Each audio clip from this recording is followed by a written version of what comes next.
isi dutuye ibamo ibyiza n'ibibi kandi iyi si ni ishuri. Iyi ni inkuru y'umugabo Ndyamanzindutse wayikurikira muri iki gice. Mutware w'umugezi umva rusaro umva.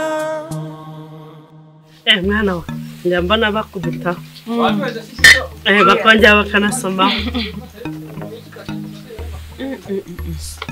naho ubundi rero jewe ndabizi rwose amafuti ndayagira, ariko amafuti yanjye buri abanunguka mbanza uburyo ndi bugaruke nkabigorora neza nkasaba umuntu imbabazi.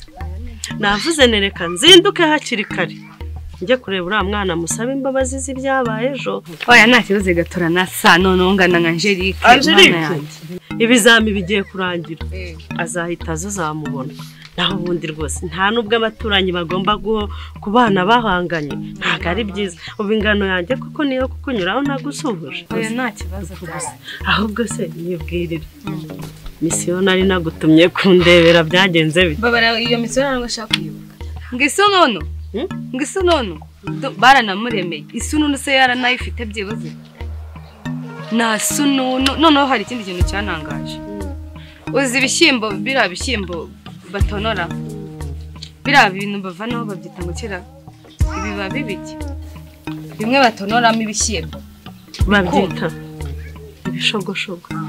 Ibishogoshogo rero abifashe afata cya gifuka kimwe kinini cyane abirundamo nicyo gitandarara. Oya harimo gusebanya. Ni ukuri da nibajije ubukire bw'ahantu buri ndabubura rara ku bishogoshogo. Ibyo bishogoshogo yabirana naho n'umugore kuko noneho bijombana gute? Nibyo numvaga biri no kubijomba. Yewe umva nkubwire ibyaha ryama ibyo bindi reka tubyihorere tureke no kubitinda.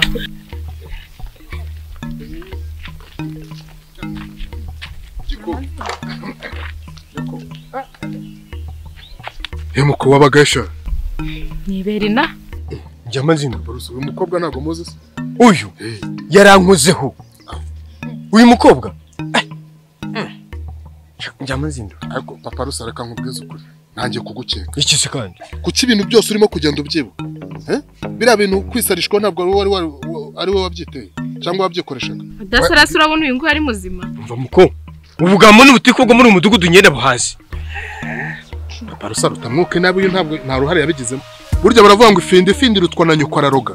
Urumva ko warasaze nta ruhare yabigizemo. Ndyamanzindutse umva nawe nkubwire ibintu byo kurwara ibintu byo gusara ibyo ndabyiyaga ntabyo nshaka.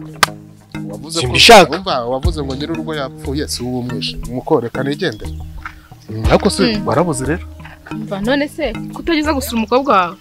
Wowe nta guswa sigaye arashinze akabari se. Inde ntuza Fiye izina ry'Imana. Ngundi n'umukozi we afite akabari gakomeye hano muri kariti. Nyoti ikaba yenda kumena ngo kumbi amahinga data. Nivyo ahubwo se ibyari bikujyanye byo yarabishoboye. Ndakubwiye ngo ni sununu yayindi kakano kaba hano rakaze kamwe kabahanga gatendera bene nkaka akarajya se. Do Oya ni gutya akarajya nako kangana kameze nkakihinye oya we ni ukuri kw'Imana. Umugabo ngana kuri ntago byo bintu byashoboka. Ni ukubona indagusa nago bamubeshyera. Uzi kuri ya mugore we afite impamvu zo kuba yanamuca inyuma mbibonye. Ahubwo yaba yaranatinze niba ataranabikora ni ukubona urudagusa nta kindi. Urwihorere birarureba hano kurubona uburebure n'uruge ariko nanjye ndimucishijemo. Umva nturebe iyi nkuru igomba kuntunga amezi 2 mu gitondo saa 6 na nijoro. Urumva ubu iyi nkuru urankoreye ngomba kuyibyaza umusaruro kuko amakuru nashakaga ubu nyafite neza nyafitiye na gihamya. Urumva njyewe nyine ingano yanjye ntago nari kujya gupima ngo ndebe ko ari rero mwihorere ndaza kukwereka uko tubigenza. Buriya ya mafaranga 15,000 yari yayampaye koko nari nyafite ahubwo cyagiye nisararanga ngira ngo nawe ugikoremo yandi narabibona.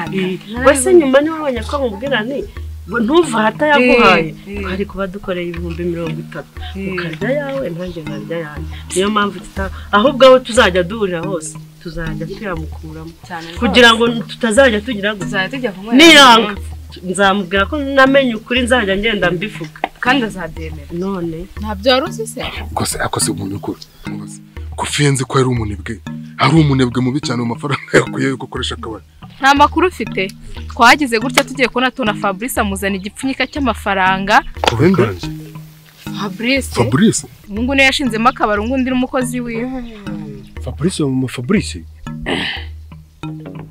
igipfurumba kiri mu cy'amafaranga kiri mu ntuza muri envelope ya kaje nayo ngayo kwizina ry'Imana ko bigutunguye uzi n'ikindi Fabrice inzira zibyaye amahari gute ubwo se urumva najya mu bintu by'abapfu amafaranga y'umukobwa barayajyanye kushingisha akabari Jamanzindo urambabarira tujye kwanyereka ntabwo tugendemo kwerekana naho nayo ndi kujya ni uho warugiye Jamanzindo umugabo yisubira ku buri ntago yisubira kuja ibintu by'abapfu urumva nabigeranye n'amafaranga nanjye reka ntakereka ndi ariko ntabwo ari nose cyane nawe ntabwo ari cyo nyine tugere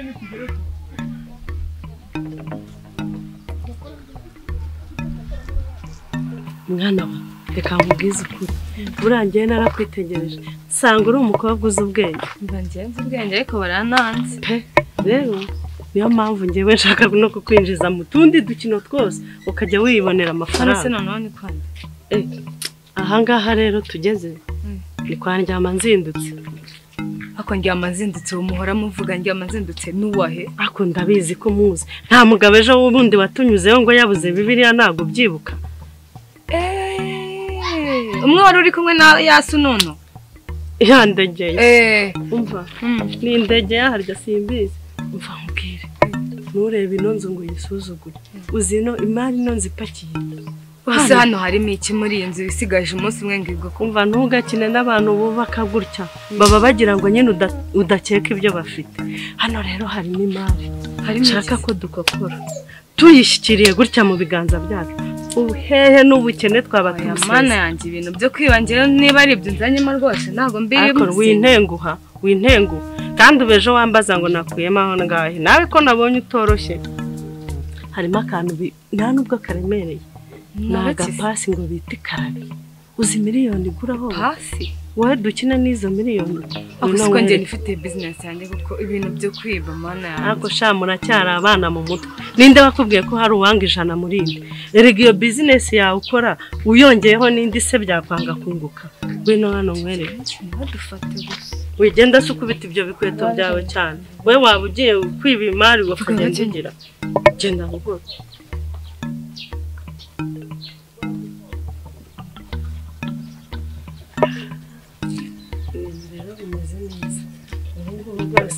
imari turayifise nabari mugira ikibazo baya usireba hano ukuntu hasi urabona hano umuntu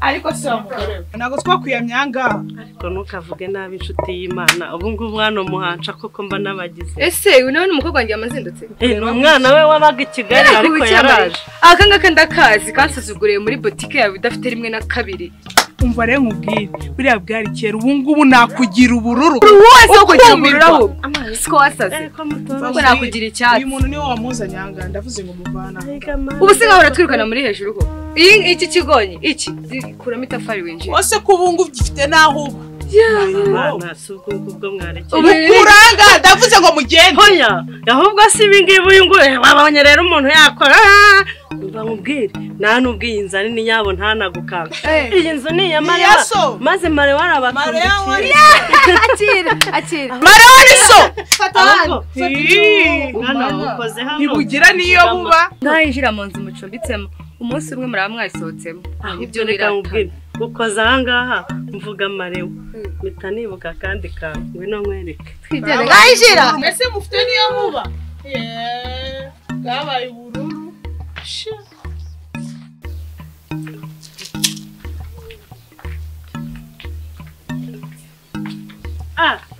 Marewa wanjye karibone umeze ute sawa ndakubona umeze neza ku gasheke Mare burya ujya wiherera nako ukakabasha. Naongeza nguvu. Cyongera ingufu mu mubiri bana.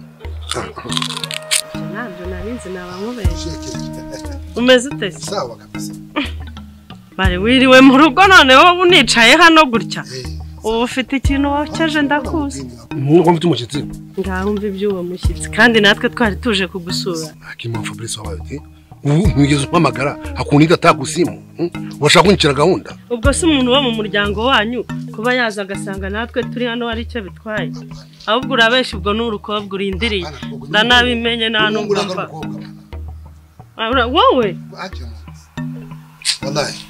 Mare nawe rwose ubu mvangi ahubwo umva nyine ikintu nashakaga kukubwira. Ngewe kuva mu gitondo ntago ndabona Fabrice. Unasema ule mtoto wako?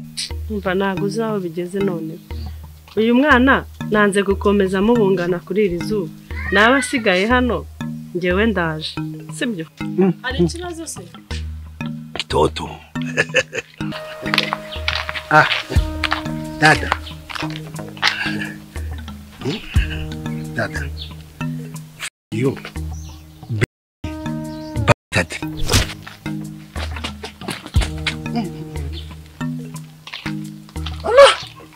Ndamwibutse. Wese njoo nipiga kofi. Cyanye nkubwira icyongereza. Ngo yagize ati. Yankubisubishi. Namubwira icyongereza ndi kumusuhuza yatankuye. Yarafite umujinya. Agira amahane no mukobwa. Biba. Reka noneho ndebe umwana uko ameze. Sawa. Karibuni dada. Muvanye nababwira. Kiba kigabo gifite amadolari. Baba mwana kandi yakicomora ndayashaka sibyo. Karibu. Kaya. Toto. Kweli. Wewe ndio unafika sasa. Nge byo nkubwira ndi seriye. Nge mbizi neza ko ubitekereje wakumva nkubwira ukuri. Sibyo numbwira uri gutekereza uri gushaka kumbwira bizima umbwira ni nk'ibi. Nge nakubwiye ngo nakwigisha. Ukava kuri rimwe ukagera kuri kabiri ukagera ku 100. Ngiye mwene kasha amakoki afite imyaka 37 isi ikintu kizitangije ni iki? Reka nk'urugero kazo reba nk'iyi boutique yawe. Reba amacupa reba ibintu byose biruzuye. Nashyizemo na kinkayiro none. Ndabibona. Nono uhita ureba ni reba. Wabibonye? Urebe naho hose. Reba. Uvugishije ukuri. Urabona muri uyu mudugudu. Niwe musore mwiza. So beze. Sinabikubwiye. Wabuze gufata amafaranga make hano. Ukiyitaho ukagura byibura nk'amapantaro 2 n'imipira 2 koko mana yanjye urabona wambaye neza utaba umusore mwiza urenze zose zo muri no quartier zose nateretanye nazo wabimenye se suko ko ushura kuba nankunda nari rashyaro nazanye ahangaha naryo uko tize rasirimbira ngo njye kugura imyenda naye ni nakinanda ifite mbere najyaga nambara mbere y'imyero rayizana arayisasira ye uba muri sasira ya myenda koko wambabariye basi iyiteho ushobora kuba nkunda twakubaka nibyo ngiye ndimo ndakubwira twakubaka ariko ikibazo ntago uzaho kiri nkizi atanze inkwano yanjye kuri umugore wanjye hari ipfu kwa data njugunya amafaranga dora hose ihuzuye nakoze ubukwe ubu nongera mfatire amafaranga kuko nyajugunye nongera nkora ubundi bukwe amafaranga ni iki ariko amafaranga karashakwa ibi ngiye warabitoraguye amafaranga nashakwa nge ndi kumwe nawe twabishaka kandi tukabigeraho tukabona nibirenze ibi ngibi nukuri kwimana kazo nge nukuri ndagukunda nukuri pe biri seriye kandi ubyumve nkukuri kandi twakubaka pe buri munsi ndabikubwira ko ntago byumva genda mbitekerezo n'imenya ubitekerezeho ndakwinginze ubitekerezeho nzagwa amaganiza nukuri nzagusubiza dada haki ya Mungu wewe wa mzuri kweli dada wa mzuri uri mwiza haki ya Mungu sasa ubwa mbere nkikubona umutima wanjye warashidutse nagendaga ngonga ibiti kubera uko kuangalia paka ngonga n'ibiti none wagiye ndetse ko turi kutana pale mu kayira nikukwambia nikagusuhuza ntabwira icyongereza how are you no nikwambia nini fuck bastard bitch ukanipiga kofi kumariwa umuntu akwigisha icyongereza rwose ukakubeshya fuck bitch byose ni ibitutsi byo mu cyongereza hapana nukuri hapana murayisha icyongereza reka yarakubeshya wabyize ntabi pe kweli nukuri ikamubwira icyongereza uzamukoresha English hakuna shida jya ubwira amagambo 3 bukoresha yonyine Nyambe sasa. Ivuga ngo ndagukunda ndakwishimira Shako tubana. twanabana. Hapo sawa. Wowe sasa uraje mubwira. Musoze mu ntoki. Ubwo uti fuck be yesterday. Kazungu ule nyanaimwa mimi naye kabisa. Lakini achana naye Kazungu sasa. Wewe achana naye tu. Alafu dada. Balisha nikwambia bakubwiye wondi wenyewe. Mimi ni bosi. Mimi niko na pesa. Ngari jardin. Mauro hayo. Sasa. Niko bosi niko na madolari. Niko na cheza maorkestra ya banani bakina Kofi. Kofi Olomide. Grand Pau. Nono nilikuwa natoka pale. Niko na nani? Naenda Bandundu. Bandundu anaita Bandundu. Kurokota mazahabu pale. Nashusha paka Goma, naza ni Goma. Toka Goma na yabeba Bukavu. Bukavu inapanda vyo Australia. Njoo madolari zinashuka sasa. Tamadolari. Sio ndagali byo gusa. Numero orchestra ngenda ari Nyamimbo. Ninge nataka mfano. Ufete moya kare. Nataka kama fete ya danje. Danje. Unaona jo fete zangu. Ndaziza fete zangu ngora njeo. Muonesha? Nikueleke. Fete moya hivi. Kwa sasa. Wao ni juu sana. Nilikuwa na ngwani tu ushinitozo kibuga hapo mtu. Mimi bana mzee Manzeli, vie Manzeli. Bani taka vie Manzeli. Manzeli. Mimi napiga kwa. Hapo sasa nipate vizuri. Hiyo ya kwanza sasa. Sawa. Kubizi sasa. Unacheza na mimi? Simama kwanza nikuoneshe kwanza kanyimbo moja ka Kinyarwanda. Ndio mba Kinyarwanda. Tuibye nani? Sasa simameni hapa lakini mwanamke lazima asimame hapa. Juu ndio saidia unapasha kuwa uko hivi. Nyimbo sasa, ndio nyimbo sasa ni ya Kinyarwanda. Zuki. Kama tamba sasa. Ngiyo tuli kumwe tuvugana maki imitima yonyine ikavugana meshi tarantantantana. Ngiyo tuli kumwe tuvuga nibusu kwanza. Kware umugezi umva rusaro umva onagahenja mahora tahe mu rwabo. Nukuri ndagukunda pe birisiriye.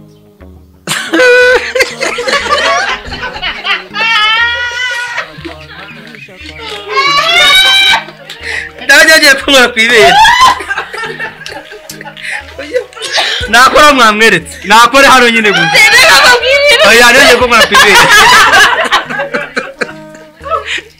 Ndaje kumwa kwibera. Nago ndi gutangira. Akore hano gusa. Oya nago dutangira. Ndatangirira. Nyine ariko ndagukunda. Ubwo nkora. Oya uratangira nyine unde. Ariko ndagukunda ugire gutya. Ntungore kwibera.